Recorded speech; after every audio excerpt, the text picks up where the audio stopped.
As a little kid, I actually believed that sugar came from diamonds and that my blood was blue beneath my veins. I believed in God and ghosts and demons. And when I was 9, my mom made me believe one more thing, that my dad doesn't love me. Day after day, I was fed the same lies, that my dad has narcissistic personality disorder, can't feel empathy, is abusive, monster, missing part of his soul, doesn't love me. I believed it all, hook, line, and sinker. But this is not a victim story, because I'm not a victim anymore.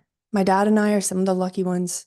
I learned the truth and we've become close again. I share my experience as a cautionary tale. I want people to know this can happen because it did happen to me and many other survivors that I've met. That being said, losing my dad, who was my very best friend until that point, created a line in the sand for me. From that point, there was before and there was after. Age 9 was a disaster. Like most survivors of childhood trauma and abuse, in terms of mental and physical health, at age 9, I began to immediately decline.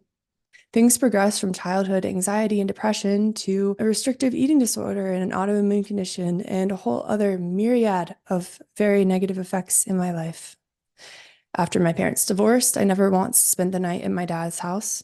I rejected him for the next 20 years, although he kept a room and a bathroom for me. At 28 years old, with 2 little girls of my own, I learned about a very specific form of child psychological abuse called parental alienation from, believe it or not, a YouTube video by a former alienated child named Ryan Thomas. Shout out to you, Ryan. Thank you for changing my life. This is partially why I began to make YouTube videos. What is parental alienation?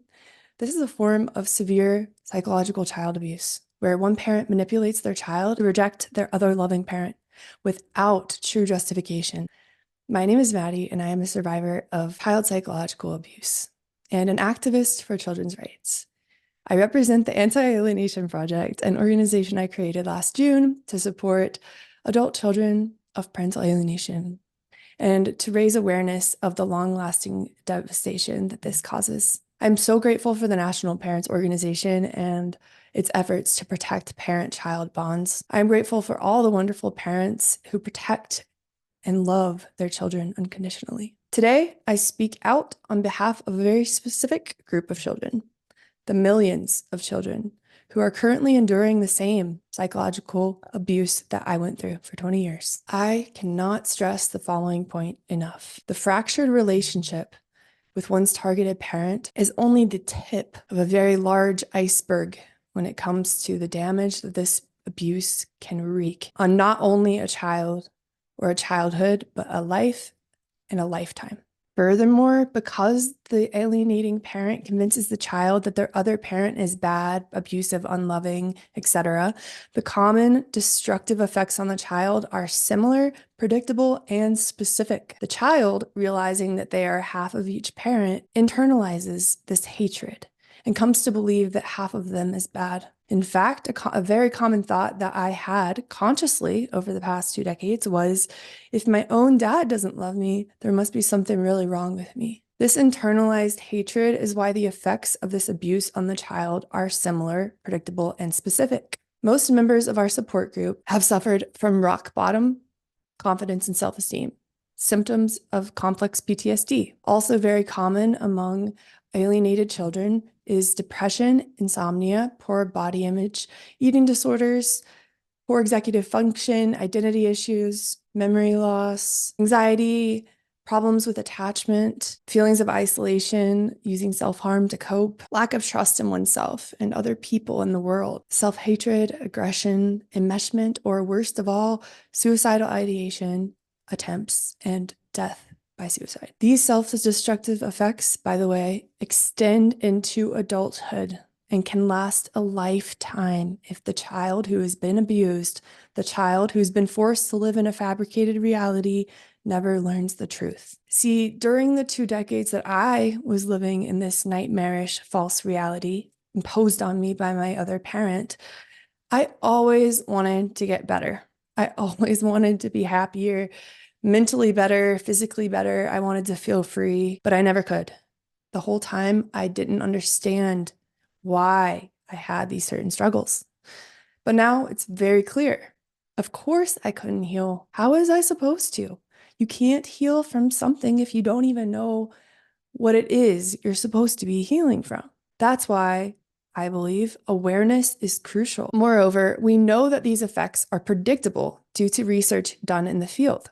We know from research that this form of psychological abuse, for example, is generational. Dr. Amy Baker found, for instance, that 50% of alienated children will go on to become a targeted parent or an alienator themselves. In this way, parental alienation not only affects the one person, their life and their relationships. No, it can affect the entire bloodline, their children, their children's children. In that way, the effects of this abuse cannot be quantified. I wish this was just my story, but it's not. This is not specific to me or my family. This is a very common form of abuse, but the weird part is that most people don't know what it's called or how to treat it or how devastating it actually is. But in fact, this is a worldwide epidemic.